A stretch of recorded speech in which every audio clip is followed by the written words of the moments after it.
give school fees.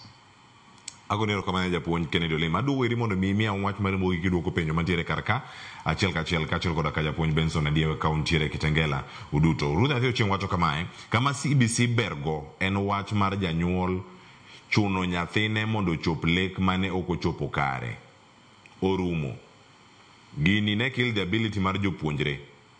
Nyathi yiero gima en go gi ability mano mar timo. An gi penjo e yiero sikunde kae. Cleo penj naka mokwongo ponono ne nyathi oyiero pathway mayudore sikul mano ma ok ohero kata ma yuto janyuolne ok nyal chope kanyo ikonye nade. Mano penj achiel mabende isetemo duoko kan japuonj Benson kachiel koda ka Kennedy Olema ang' imule kanyo kitieko sani kabiro iri. Machielo owacho kar kae ni nitiere skunde mong'ere e weche tuke kendo gichopo ga nyaka nationals. Bende sirkal consider gi oyiene sikunde gi dhi nyime gi sports activities koso pathways mag sirkal dhi miyo gi ema gidhi kawo. Mar adek, kriteria mane ma idhi ti godo e miyo sikunde pathways mano bende iselero kar kanya achiel kachiel. Nitie machielo mopenjo kae, nitiere sikunde ma ok berie anything nikech resources gionge go seche moko kata sitima bende onge. Binago idhi kony nade nyithindo motere sikunde go to talents gi dhi nimo. Mogik to congratulate Olanda Girls for the Engas mano mar National School mano sikund gweng'wa aluoto akanu moja inako mano ote malong'o ahinya mabendo kanchiel kachiel iwinje ote mantiere kar kanyo gi penjo duto mopenji ang' meda kanyo gi wach mari mogik kichiwo ote mar janyuol masamoro dwaro engineer dalane to samoro dalane kanyo ni mana gi jatug adhula mang'ula kata obila mawer man gi talanta mopogore opogore. Machiegni Benson Adie imiya wach mari mogik bende. Erokamano.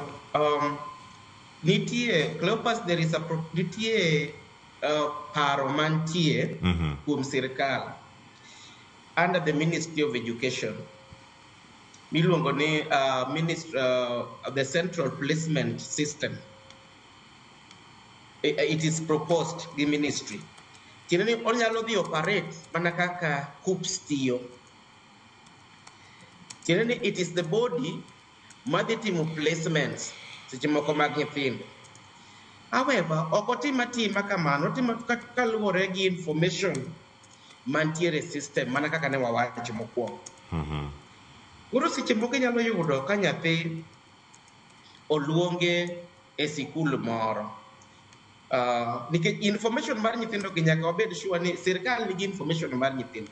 Ang'e ni nyathina ni nyocha nitie Ugenya, nyathini nyocha somo maybe in Siaya County e skunde machal kamagi. Koro nyathi machal kamano system biro tere ka track nikech wang'iyo gik moko adek. Wach ni wang'iyo talent mare, wang'iyo aptitude mare, wamenyo pache kaka osebedo gotiyo to gi values mobelieve. Tiende ni kwachako ng'iyo gi class adek wang'iye kaka osebedo kotiyo to biro yudo kanyo. But waparo ni kik walimit nyithindo to nyaka wapuonj nyithindo kech kwawacho ni nyithindo oyier nyithindo nyaka yier yes to mana kaka nawacho nitie interest mar ji adek ka. Nitie interest mar nyathi, nitie interest mar janyuol, nitie interest mar japuonj. But malich ahinya maduong' moloyo to interest mar nyathi. Koro wang'i interest mar nyathi. Skunde moluonge go kik walimit gini sikul moluonge ni kik idhi we wakal aorano wachopo kanyo, kik waluor kalo bridge no. Wawe nyithindwa luonge skunde mabeyo because nitie systems and allocations must be done gi capitation mar sirkal ma take care of education.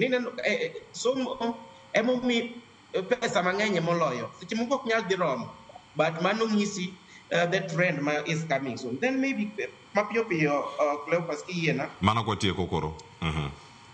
Yes, watem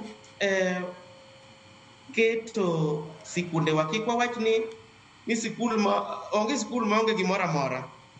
Gima miyo sikul bedo maonge gimoro amora en seche moko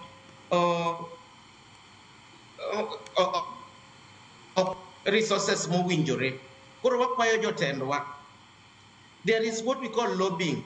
onge gima biro mayot. Wakwani jotendwa mantie. We have opinion leaders, we have political leaders, that is our governors. Let them put a lot of interest on education mar nyithindwa. Mana kaka joma moko osekelo wings to fly, mana kaka joma moko organizations moko osekelo fins to fly. Let us support nyithindwa gi resources ma wan go, kendo wabed gi organizations e kor gweng', riwruok e kor gweng', corporation manyalo support nyithindo mariek to seche moko yuto mar jonyuol gi ni piny.